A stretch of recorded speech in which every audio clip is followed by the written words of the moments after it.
কত টাকা দেশের বাইরে পাঠিয়েছেন? ও আমি কত টাকা পাঠিয়েছিলাম, যদি কেউ দুর্নীতির অভিযোগ তোলে, গ্রহণযোগ্য যদি কোনো অভিযোগ তোলে, তাহলে এটার অনুসন্ধান হবে। আমার তো কখনোই কোনো বাধা নাই। দেখে বোঝার উপায় নেই কোটি কোটি টাকা রয়েছে কক্ষগুলিতে, সিন্দুক ভর্তি টাকা আর টাকা। এ যেন টাকা রাখার গুদামঘর, অর্থভাণ্ডার।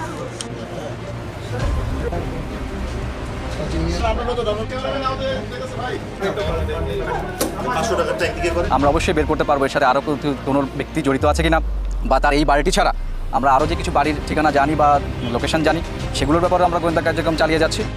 অন্তর্বর্তী সরকারের সাবেক উপদেষ্টার বাড়ি যেন পুরো টাকার ব্যাংক। এবার গোপন তথ্যসূত্রের ভিত্তিতে বিতর্কিত উপদেষ্টা রিজওয়ানার বাড়িতে র্যাবের চিরুনি অভিযানে পাওয়া গেল 6 বস্তা ও সিন্দুক ভর্তি টাকা।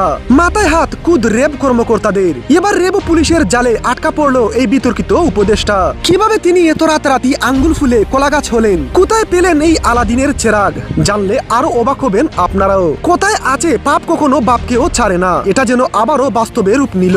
সাম্প্রতিক সময়ে অন্তর্বর্তী সরকারের উপদেষ্টা রিজওয়ানার একটি ভয়ঙ্কর সাক্ষাৎকার দিতে দেখা যায়। তারা নির্বাচনে জামাতকে মেইন স্ট্রিম হতে দেয়নি, তারা সেটা করতেও পেরেছেন। কিসের বিনিময়ে জামাতকে মেইন স্ট্রিম হতে দেননি, সেই সূত্র ধরে সাবেক উপদেষ্টার বাসায় যৌথভাবে অভিযান চালায় র্যাব ও পুলিশ।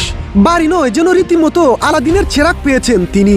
তার বাড়িতে অভিযান চালিয়ে প্রায় 60 কোটির মতো টাকা পেয়েছে র্যাব। কিন্তু যদিও আনুষ্ঠানিকভাবে তার এত বিপুল পরিমাণ টাকার উৎস সম্পর্কে নিশ্চিত হওয়া না গেলেও, এটা যে বুট ডাকাতির বিনিময়ে এত কোটি টাকা কামিয়েছেন, সেটা বুঝতে আর বাকি নেই সাধারণ মানুষের। নারী বিরোধী যে শক্তিটা আছে, সেটা অনেক বেশি উগ্রভাবে মাথাচাড়া দিয়ে উঠেছিল। সেই শক্তির একটা পার্ট যদি বিরোধী দল হয়েও থাকে, আমার এবং আপনার কাজ হবে তাদের রাজনীতির যেটুকুন অংশ নারীবাদের, নারীর ক্ষমতায়নের, নারীর সমান অংশগ্রহণের বিরুদ্ধে, সেইটুকুন নিয়ে কাজ করা। কখনো যেন এই জাতীয় শক্তি মেইন স্ট্রিম না হতে পারে, আমরা সেই কাজটা করতে পেরেছি। তাদেরকে আমরা মেইন স্ট্রিম হতে দেই নাই।